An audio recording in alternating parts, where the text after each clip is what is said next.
Okay guys, I'm back. Got another deck profile here for you. It's one that's been making the rounds at a lot of league cups. Not so sure about regionals, how it's doing, but it's one that's got, I guess, somewhat of a hype to it. But it's a really fun deck. It's really a cool deck. I like it. It's just, it's not within the mainstream, and that's what I love about it. My card player hipster moment. But to get right into it, we're playing Gorgeist. So we got the 4 Gorgeist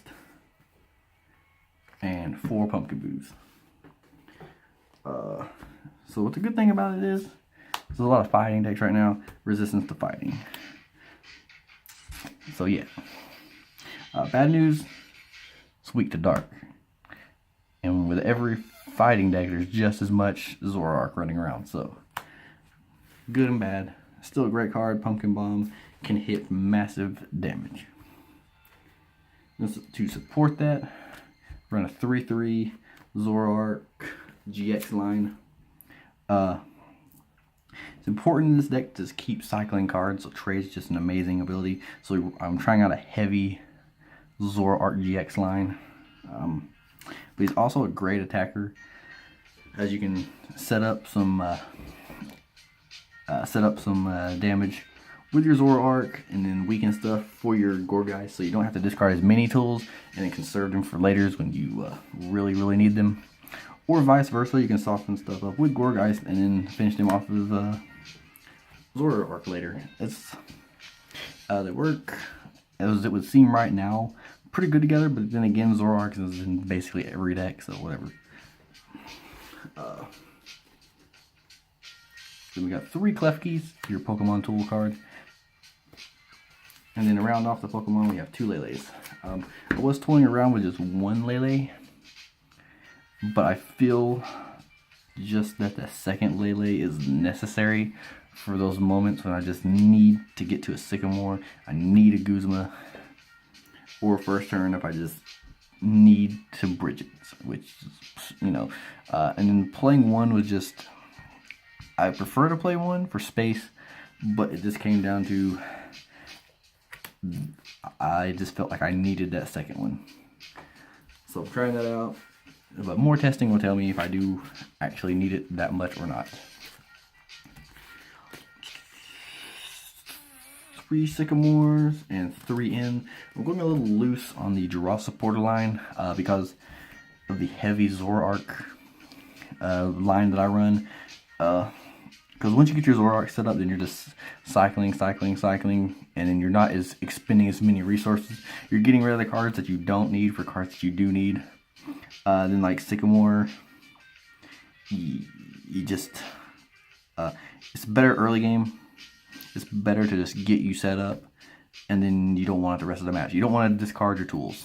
You want to conserve as many as you can for your big knockouts. And then in,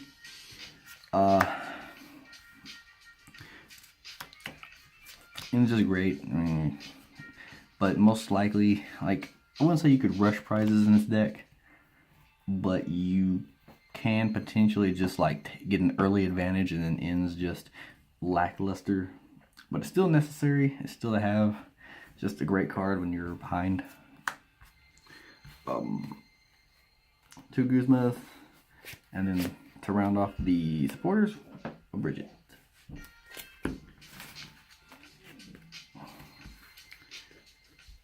Then we got 4 Ultra Balls and 4 Puzzle Times. I feel like in a deck like this, especially one that runs a heavy count of Zoroark GX, that puzzles is almost necessary. It also helps recycle those tools, recycle your Klefkis, recycle your rescue stretchers to recycle the Klefkis. It has almost virtually unlimited use in this deck. It's also one of your main ways to get back your DCEs. It's your most important piece in this deck. And then for our tools, we run 4 Choice Bands, 4 Bodybuilding Dumbbells, 4 Float Stones, and then 2 Assault Vest and 2 Dashing Pouch. For the most part, the tools and what they do aren't that important. But it's still, like, for those moments when they do come in handy, it's good to have ones that you need. Choice band, like when you're going against Buzzwall, you only need to discard 2 tools, and then if you have 2 tools from your bench, and if you have this reactive, you can just keep that. So, you know, it lessens the amount you have to conserve them. It's, you know, conserving for when you need, you know, what this deck is about, and then going all out. Bodybuilding dumbbells can help you tank hits until you get to your setup.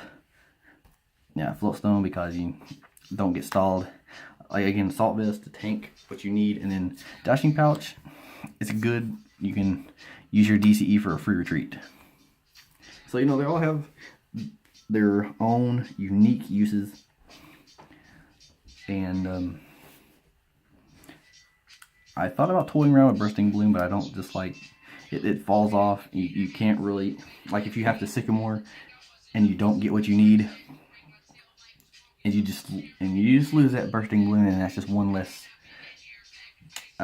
tool that you have that turn. So, you know, it's just testing in progress. I'm trying it out like this for now, and I'll see what goes, what happens later. Then 3 rescue stretchers. The main use is to just keep cycling your Klefkis. So you have, you know, this basically adds 9 more tools to your deck in the form of 3 cards.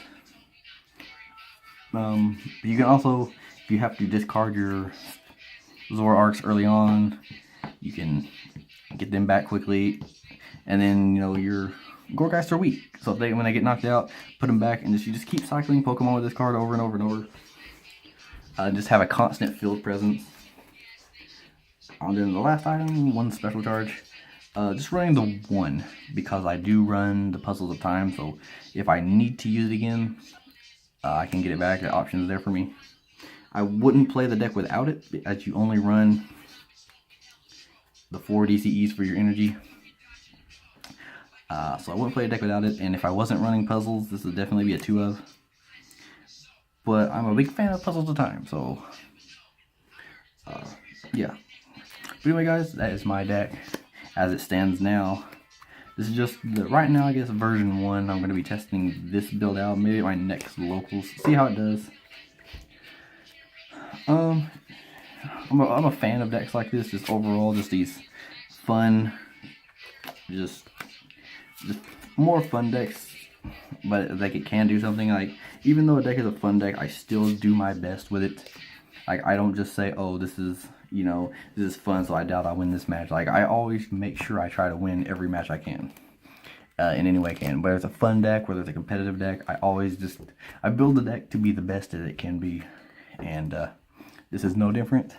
But the only problem I would see is if you go up against any, like a Garbodor variant, because you just play a massive amount of items. You're weak to Psychic, and they can turn off abilities. So you lose your draw power.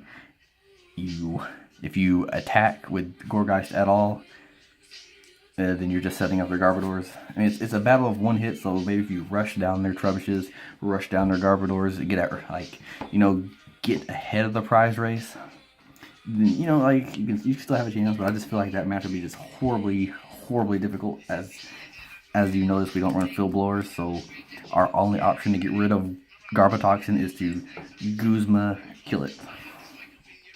But again, you know, it's not impossible. It's just something that would just be really difficult. But anyway, guys, again, thanks for watching. I'm getting back on top of making videos. See what I can do over the weekend when I'm at locals. And anyway, guys, I am out until next time.